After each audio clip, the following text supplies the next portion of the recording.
من اهم السكيلز اللي المفروض تكون عندك هي انك ازاي تعرف تعمل سيرش، ازاي تجيب المعلومه اللي انت عايزها، ازاي تعمل سيرش على جوجل. هو ده موضوع فيديو النهارده.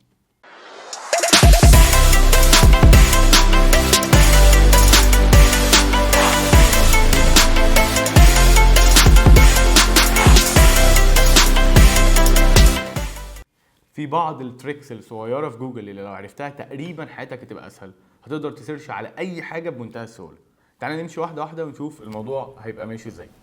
انا اول حاجه عايز اسيرش على جافا سكريبت بروجكت ايدياز، بس انا عايز اقول لجوجل ان لازم الويب سايتس اللي هتطلع يكون فيها الستيتمنت دي كده بالظبط. هروح اعمل دبل كوت هنا ودبل كوت هنا بالمنظر ده. يعني بص عملت كوت اهو وكوت اهي ما بين الجمله اللي انا عايز اسيرش عليها. ده معناه ان انا بقول لجوجل لازم كل الريزلتس اللي هتطلع يكون فيها دي بالملي كده. بص دلوقتي لو دوست كده سيرش هتلاقي كل الريزلتس اللي طالعه فيها الجمله دي بالظبط.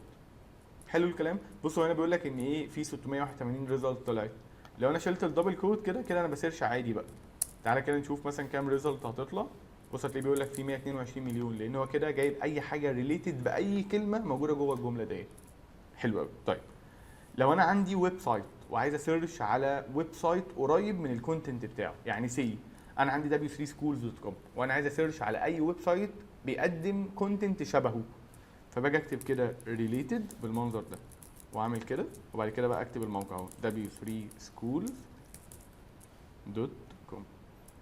بص كده لو دوست انتر w3.org كود اكاديمي سايت بوينت html هيلب توتوريال بوينتس وهكذا، كل دول نفس الكونتنت اللي بيقدمه w3 schools، فدي مهمه جدا. طيب لو انا عايز اسيرش على حاجه معينه بس اجنور كلمه معينه او موقع معين، يعني سي انا سيرش مثلا على CSS فليكس بوكس، بس انا مثلا عايز اقول له ما تجيبش موقع w3 schools او ما تجيبش الريزلت اللي فيها w3 schools، فاروح اعمل كده زي ماينس كده، اروح دايس انتر كده. بص هتلاقي كل الريزلتس اللي طالعه ما فيهاش اي w3 schools، فدي برده مهمه جدا.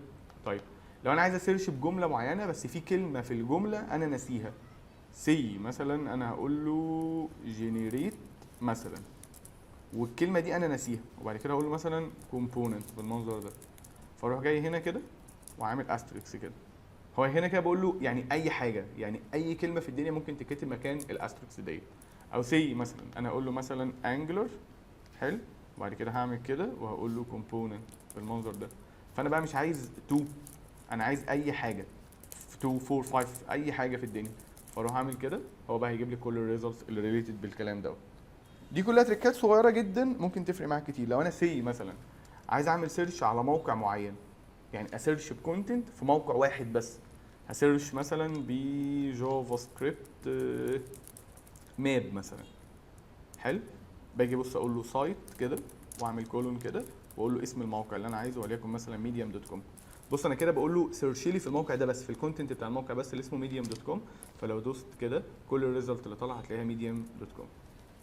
حلو الكلام ده. طيب لو انا عايز اسيرش بفايل تايب معين، يعني سي مثلا انا سيرش OOP concepts مثلا، بس انا عايز اقول له كل اللي يطلع يكون PPT او سي PDF بالمنظر ده، فانا بص لو دوست انتر كده هتلاقي كل الريزلتس اللي طالعه PDF. دي كان بعض التريكس الصغيره اللي هتساعدك ازاي تسيرش على جوجل. ده كان فيديو النهارده، وان شاء الله نشوفكم الفيديو الجاي على خير.